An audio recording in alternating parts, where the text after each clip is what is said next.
Bonjour à tous, focus aujourd'hui sur la nouvelle Bentley Continental GTC, la future sportive Kia, Tom Cruise en F1 et le meeting de chevaux en vidéo.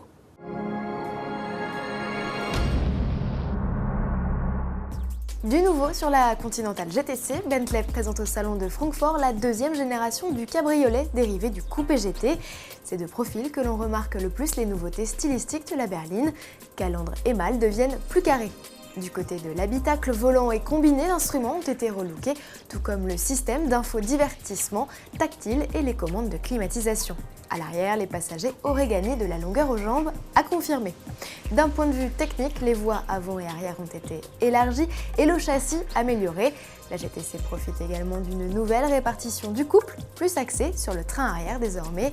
Enfin, la berline s'allège de 70 kg, tandis que le W12 6 litres Flex Fuel passe de 560 à 575 chevaux.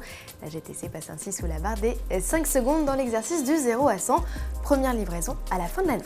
En bref, voici les images d'un concept de sportive imaginé par Kia. Le véhicule résolument avant-gardiste avec cet avant effilé et cet arrière très massif sera à découvrir au salon de l'automobile de Francfort le 15 septembre prochain.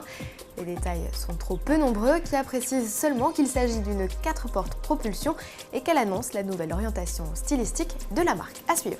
Sport et people à présent, l'acteur Tom Cruise s'est essayé au pilotage d'une F1. La rencontre organisée par Red Bull Racing a eu lieu en Californie le 15 août dernier. C'est David Coulthard qui a été chargé de coacher Tom Cruise, novice dans le pilotage d'une F1.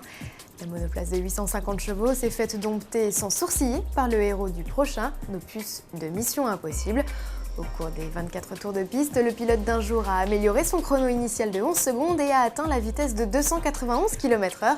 Un élève appliqué donc et prometteur que l'on croisera peut-être dans les tribunes du Grand Prix des États-Unis qui fait donc son grand retour en 2012.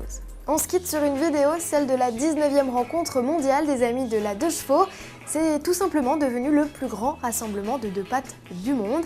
7000 véhicules venus de tous horizons avaient fait le déplacement à Salbris, en Sologne, fin juillet. Citroën était évidemment de la partie et avait même réuni pour l'occasion 5 prototypes d'avant-guerre et le concept révolte. À demain!